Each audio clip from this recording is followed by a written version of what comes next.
So somebody could be sitting in your chair with their head tilted, and I'll explain why that's a problem. Somebody could have asthma, somebody could have headaches, somebody could be hardly able to sit in your chair because of a sciatic pain.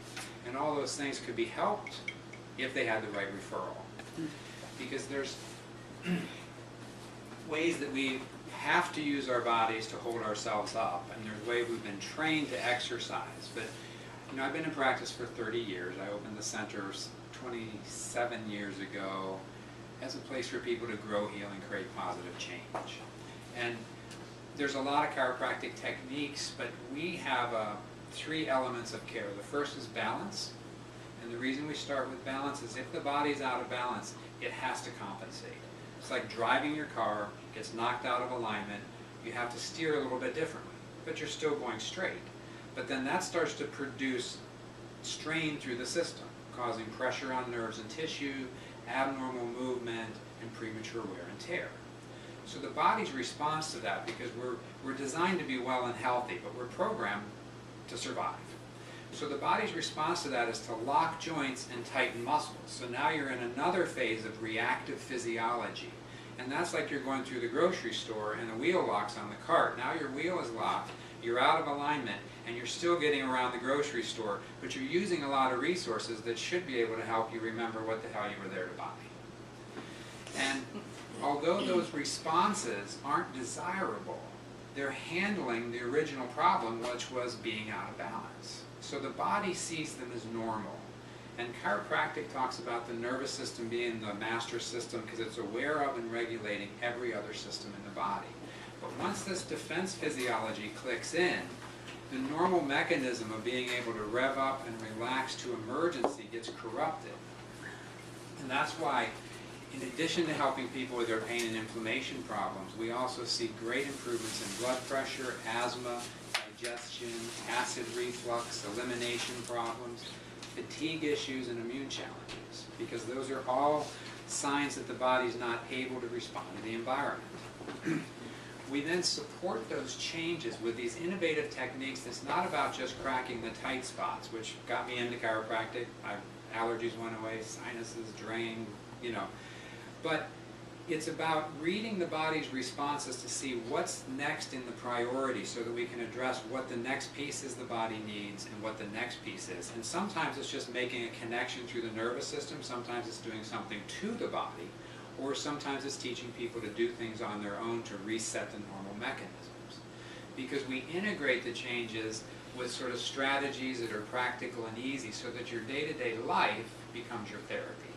You can't do enough core work to hold your arms like this all day. You know what I mean? It's just, you have to do something so that when you are working, that the weight is actually coming from your body and your arms are free to move. But if the back has become responsible for holding you up, and your arms are up as well, a lot of people think they need to keep strengthening their back muscles, which is it's in error, and I'll show you why that is in just a minute. But going back to balance, there's a relationship to how the body moves because everything's relative to what's above and below it. So the middle back kind of twists, the lower back kind of tilts up and down, the hips are twisters, the knees are up and downers, because the body always needs to be almost fighting something all the time. It's like there's that nature of you got to accept the tension, but get the tension to work for you. But the different piece is where the head and neck connect, there's nothing out here to work against. So your body doesn't have anything to push or pull against. And one of our major specialties is the Nuka upper cervical correction, which isn't a cracking kind of a thing. We use direction and placement and leverage to get the head to sit properly. Because if the head gets knocked offline, it can't fix itself, and the body's going to do 3 things. It's going to get the eyes level, it's going to reset the balance mechanism, and it's going to lock in muscles to hold that together. And Allie's had an experience of that in the office. So if this is holding you up, and you're trying to do something, eventually it's going to tell you don't do what you're doing because you're threatening life support. So getting the body back into balance makes it self-correcting and capable of repair. And I can show you a few things we do to support in the room, or if you want to come in for a consultation. There's several principles and some practices. But first is the shoulder blades should always go down before they go back, because now my arms are capable of moving. A lot of us have shoulders responsible for posture, and then you have a conflict. There's also a place where instead of just using your back muscles, one thing you can do is if you put your hands on a tabletop, bend your knees a couple times, arch your back forward, and then shift backwards. See, now I've sort of done a downward facing dog on the table. If I get my body here, this gets me in a position to do a forward fold. Now, see that rock and roll motion? Remember I talked about the lower back goes up and down? If I have the car in drive, I can fold right over. But it would be hard for me to stand up in that position. If I have the car in reverse, it would be hard for me to bend. But now I can get up and down just from my hips. And just doing that a couple times during the day gets the weight back down in the pelvis, frees up the system, and your body can go back into that relaxed mode. The other thing is, who wants to be an example? You want to be an example? No. Now, as she stands up here, if I were to say, don't let me push you forward, it's pretty hard for her to resist that. If I were to say, don't let me push you backward, it's pretty hard for her to resist that. If I say, don't let me push you to the left, pretty solid. Don't let me push you to the right. Now, just by keeping your shoulders down and back, stick your butt back over your heels, and then just do a little pelvic tilt. Drop your tailbone and totally relax your belly. Smoke will not come out your ears if you do that. Okay, now, when I push on her, now her weight is down in her body. Just that little bit. See, now when I push back. But if I push her this way, she's a goner. Okay? If I push her this way, she's still solid. So when we get her in her pelvis, her pelvis is tilted down on that side, so it's hard for her to stand up. So this side is always going to be holding her up. And she'll say, well, that's because I carry my purse over there, or that's because I hurt that shoulder, or whatever the case may be. Now, go ahead and stand up really straight again, lift your chest, and notice that she's back being top heavy. Now, if you take one step back just a little bit, put your toe down first, a little bit further, and then your heel, and then shift your weight back over that heel, got it? Find your hip, move the other foot just out next to it like you're standing, pull your belly in just a second. See, now I have her sort of back in her body. So there's a video on our website that says take a step back. Thanks, that's a great example. Now, if we correct somebody's neck and head, I can get them in their body, not falling over either direction and not falling front to back. And their knees can be locked, it's because they're not hyperextended. The knees only hyperextend when you're already hyperextended. So yoga will teach people just don't engage your knees, and Tai Chi, and those are all great. But it's a matter of when you get your body, instead of holding everything together, you can lengthen tight muscles and tighten them all at the same time so the weight actually goes down.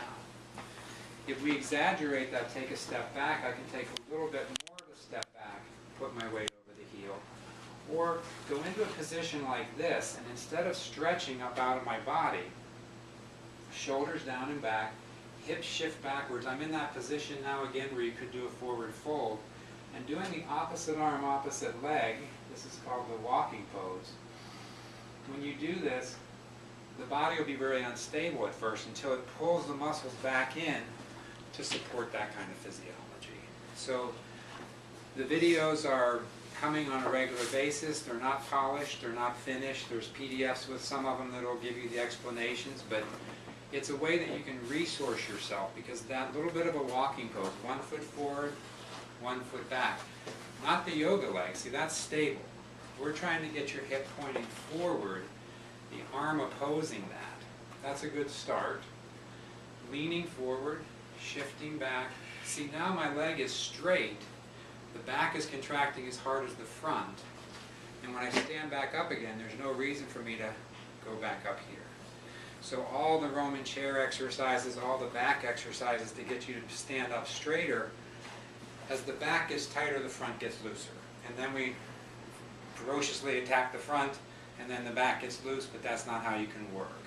So if you keep in mind that as the shoulders stay down and back, if you're not balanced, you're not allowed to use your shoulders to do it. You got to let the weight fall down to the back, take a step back, get the weight in your pelvis, take a couple breaths, We teach breath work where it's just a difference either being holding your breath till you make a bigger emergency in the moment, or breathing on a regular basis to get your body used to being relaxed. But if, like we found with her, if you get into balanced position and you're falling over, there's always going to be an override. And that's something that's correctable. It's not a cracking kind of a thing. It's stable so that your body starts to function from the inside out. And as it repairs, then shoulder problems, back pain, headaches, and all these other organic problems that I was talking about, you know, sort of miraculously either improve, or you find out, wow, I do have a rotator cuff tear. But there's so many times that the shoulder is just busy not letting you use it. If you learn one thing here today, is that the body's designed for wellness, but it's programmed for survive. And once it makes a solution that works, that's seen as normal. And you can't fix the problem from inside the problem, because your body doesn't see anything wrong with this as long as you're still surviving. We have some anti-aging programs, some products that do the same thing for the endocrine system. It wakes up the pituitary, it clears the receptor sites, it allows the body to use the hormones and make the hormones that it needs. That's a whole other program and process that I'm happy to share with you at another point. Yeah, start with her. You can come first. And I can show you in a minute. If your head is producing that abnormal tension leading to a low hip, I don't care what you do with it, you might get those symptoms to go away. But see, allopathic model of health has taught us the symptom is the problem. If you can get rid of the symptoms, you know, Jack Daniels and an aspirin, you know, then you're okay. But the body's always going to get out of pain and end up in the next pain, and end up in the next pain, and then end up in the next pain, and then end up in the next pain, and then somebody moves the TV and you're screwed. You know, it's like, that's like our typical, this is normal aging, and you guys are into beauty. You're into health, you know, you want to help people feel good, look good, and you know, that's what we're about. And if something's not getting better, we have doctors that we can refer to, we have physical therapists. It's really great. We've been working on this, or having the intention, for a long time, so it's nice to finally be here, and I enjoy coming here, and I've been working with Sally for a long time. So.